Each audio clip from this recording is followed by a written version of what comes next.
नमस्ते बच्चों। आज की क्लास में हम कक्षा 5वीं का 8वां पाठ सीखने वाले हैं, जिसका नाम है बीज। इस पाठ के लेखक है रामेश्वर दयाल दुबे। उनका परिचय: जन्म 21 जून 1908 मैनपुरी, उत्तर प्रदेश में हुआ। वे गांधीवादी चिंतक, विचारक, राष्ट्रभाषा प्रचार समिति से आजीवन जुड़े हुए हिंदी सेवा के समर्पित समृद्ध बाल साहित्यकार थे। उनकी प्रमुख कृतियाँ अभिलाषा, चलो चलो, प्यारे बच्चे, कुकड़ू, फूल और कांटा, धरती के लाल, ये उनकी प्रमुख कृतियाँ हैं जो उन्होंने लिखी है। मैं अभी पाठ का वाचन करूँगी और समझाऊँगी। आपको ध्यानपूर्वक देखना है, सुनना है और समझना है। पाठ का नाम है बीज। किसी नदी के किनारे एक बीज पड़ा था। वह बहुत छोटा था। किसी नदी के किनारे पर, नदी का समानार्थी शब्द है सरिता, एक बीज पड़ा हुआ था। बीज को अंग्रेजी में सीड कहते हैं। वह बहुत छोटा था और वह बीज जो था वह बहुत ही छोटा था। वहाँ एक चिड़िया आई। वह चोंच मारकर बीज को खाने लगी।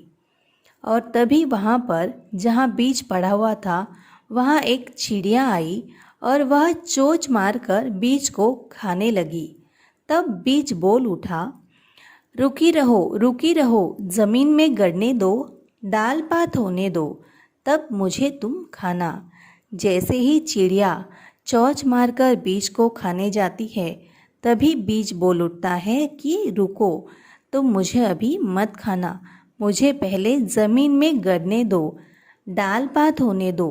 डाल का अर्थ है शाखा या टहली और पात का मतलब है पत्ता। बीज कहता है कि मुझे ज़मीन में गड़ने दो, डाल पात होने दो और उसके बाद तब मुझे तुम खाना। चिड़िया ची ची करती उड़ गई।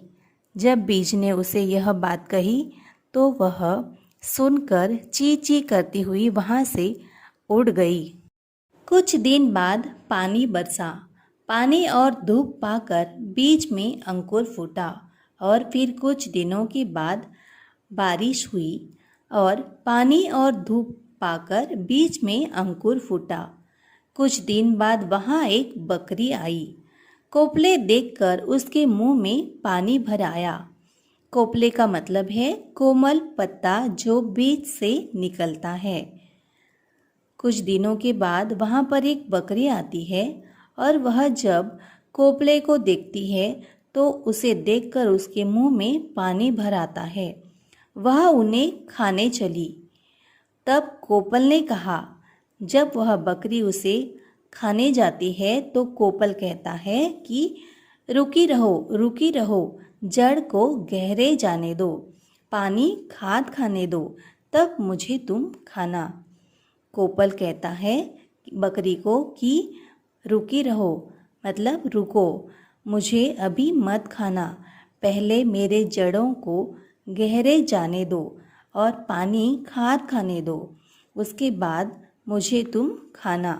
बकरी यह सुनकर मैं करती चली गई। कोपल की यह बात सुनकर बकरी वहाँ से चली जाती है। थोड़े दिनों के बाद बीज एक छोटा सा पौधा बन गया और थोड़े दिनों के बाद वह बीज जो था वह एक छोटा सा पौधा बन जाता है। एक दिन गाय वहाँ आई और एक दिन वहाँ पर गाय आती है। उसने पौधे को खाने के लिए मुंह खोला। इतने में पौधे ने कहा, जैसे ही गाय ने पौधा देखा तो वह भी उसे खाने लगी। खाने के लिए जैसे ही उसने अपना मुंह खोला, इतने में पौधे ने कहा, रुकी रहो, डाल पात होने दो, पानी खाद खाने दो, तब मुझे तुम खाना। तब पौधा गाय को कहता है कि रुको, मुझे तुम अभी मत खाना, पहले डाल पात होने दो और पानी खाद खाने दो, तब मुझे तुम खाना। यह सुनकर गाय रंभाती हुई चली गई। पौधे की यह बात सुनकर गाय भी वहाँ से चली जाती है और उस पौधे को नहीं खाती है। बहुत दिन बीत गए। उसकी डालें बड़ी बड़ी हो गई। बहुत दिनों के बाद उस पौधे की जो डालें थी वह बड़ी बड़ी हो गई। एक दिन फिर वही चिड़िया, बकरी और गाय वहाँ आई। और एक दिन चिड़िया, बकरी और गाय वहाँ पर आते हैं। उन्होंने एक दूसरे से पूछा, वह छोटा पौधा कहाँ गया? और वे तीनों एक दूसरे से सवाल पूछते हैं कि यहाँ पर जो छोटा सा पौधा था वह कहाँ गया? तभी पेड़ बोल उठा और उसी समय पेड़ बोलता है, मैं ही बीज हूँ, मैं ही अंकुर हूँ, मैं ही पौधा हूँ, मैं ही पेड़ हूँ। और उसी समय पेड़ बोलता है कि वो जो छोटा सा बीज था वो मैं ही हूँ, और अंकुर भी मैं ही हूँ, और जो पौधा था वो भी मैं हूँ, और पेड़ भी मैं हूँ। अब मैं तुम सब के काम आ सकता हूँ, और अभी मैं तुम सब लोगों के काम आ सकता हूँ। काम आना का अर्थ है उपयोग में आना। यह सुनकर सब खुश हो गए, और पेड़ की यह बात सुनकर गाय, बकरी और चिड़िया सब खुश हो जाते हैं। बच्चों, पेड़ मनुष्य, पशु पक्षी इन सभी का मित्र होता है। हम सभी को जीवन वायु देता है। फल, फूल, औषधि और लकड़ी देकर हमारी सहायता करता है। इनकी हरियाली से वातावरण में नमी बनी रहती है, पानी अच्छा बरसता है, खेती बाड़ी अच्छी होती है और राष्ट्र का विकास होता है।